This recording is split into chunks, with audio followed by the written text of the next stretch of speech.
Je viens de recevoir une montre qui a encore été prêtée par David et Philly. Merci à eux, c'est une boutique qui est à Pantin qui ont aussi un site internet.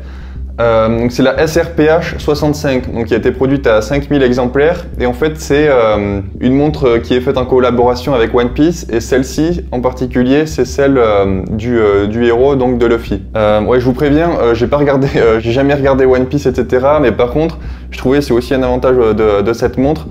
C'est une montre qui est jolie, même si on n'en a rien à faire, qu'on connaît pas One Piece, qu'on n'a jamais regardé.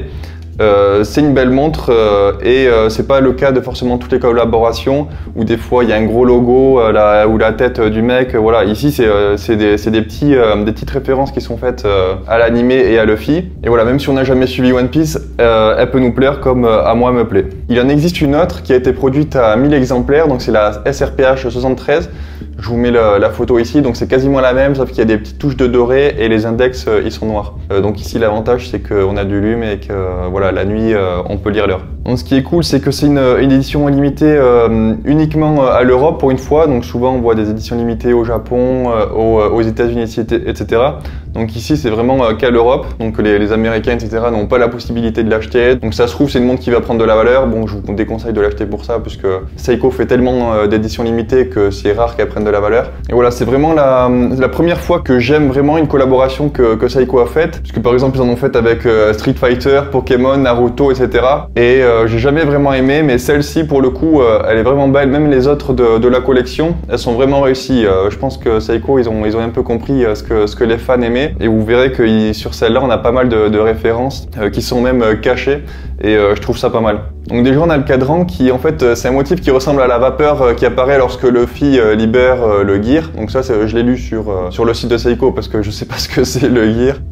Et à 12 h, on a un truc que j'avais pas vu non plus, ça je l'ai lu sur le site de Seiko. En fait, on a un petit dé qui en fait est vraiment fondu dans le motif. C'est aussi une référence. Pareil sur la couronne. Donc je rappelle, sur les Seiko 5, c'est pas une couronne vissée. C'est pour ça qu'elles sont étanches qu'à 100 mètres en partie. On a un petit motif en fait qui est la cicatrice que Luffy a sous l'œil gauche. Et pareil, on a une autre référence, c'est sur les index de la lunette. En fait, la taille elle augmente progressivement. Et voilà, et d'après Seiko, ça exprime la force de Luffy lorsqu'il monte en pression. Donc c'est pour ça que petit à petit, dans le sens des aiguilles horaires, on a les marqueurs des heures qui augmentent en taille. Donc je trouvais que c'était des références qui sont pas mal.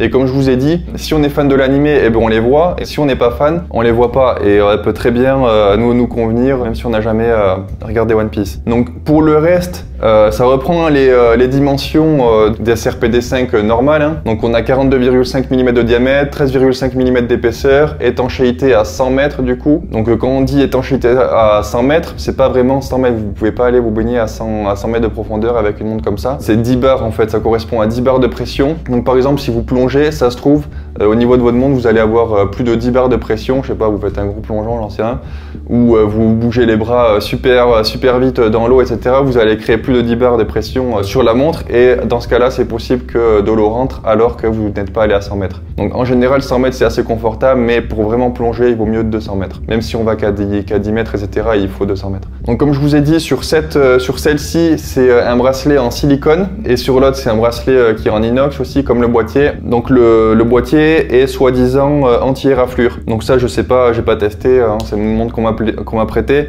Je vais pas tester si effectivement le revêtement est bien anti-raflure. Voilà, mais c'est vrai qu'en général chez Seiko ça se raye pas hyper facilement. Par contre, une fois que c'est rayé, vu que le boîtier est noir, vous verrez le métal qui est en dessous et ça sera pas très esthétique. Mais bon, une montre c'est fait pour être portée et ça s'abîme en fonction de ce qu'on fait, des activités qu'on fait. Si vous voulez pas l'abîmer, ben, vous la portez pas et puis voilà. Pour le verre, on a du Hardlex, donc comme toutes les Seiko 5, je crois qu'ils ont jamais mis de saphir sur une Seiko 5. Hein. Le mouvement c'est un 4h36, donc très bon mouvement. Réputé, qui a fait ses preuves, hein, puisque ça fait un moment que Seiko utilise des mouvements dans ce style, comme le 7S26 qu'il y avait sur la SKI 007, sauf que ce mouvement est même un peu mieux, puisqu'on a le stop seconde et le remontage manuel, en plus de l'automatique évidemment. Donc 40 heures de réserve de marche, ça suffit largement pour la plupart des gens, à part si vous changez souvent de montre, vous en avez 3 et que vous changez, donc dans ce cas-là, si vous avez 3 montres, vous changez tous les jours de montre, 40 heures ça sera pas assez, il faudra régler l'heure simplement à chaque fois. À l'arrière, on a un fond de boîtier en saphir rouge, donc ça je crois que c'est la première fois qu'on a ça sur Seiko. Ici c'est l'exemplaire 1940, alors si vous l'achetez, du coup ça sera celle-là, si c'est la 1940, puisque celle-là je vais la renvoyer à David et Philly. Et voilà, je crois qu'il n'y a rien d'autre à dire là-dessus. La lunette, je sais pas en quelle matière elle est, j'ai cherché. Là je vois qu'elle est super brillante, l'aspect de la céramique, mais je pense pas que c'est de la céramique parce que je crois pas que Seiko a déjà mis de la céramique sur une Seiko 5. J'ai pas envie d'essayer de la rayer ou quoi que ce soit. Si jamais vous trouvez sur internet ce que c'est, moi j'ai pas trouvé. Donc voilà, le prix c'est 450 € pour cette version et 510 € pour la version bracelet acier. Donc voilà, c'est quasiment 2 fois plus cher qu'une Seiko 5 normale. Je parle là des SRPD 55, 51. Même des fois ça arrive qu'on les trouve à moins de 200 €. Celle-ci, voilà, c'est plus du double du prix. Du coup, vraiment, j'en pense que du positif de cette montre. Et puis, si vous avez envie de l'acheter, du coup, pensez à la boutique David et Philly qui m'a prêté celle-ci. Et puis voilà, bon mode.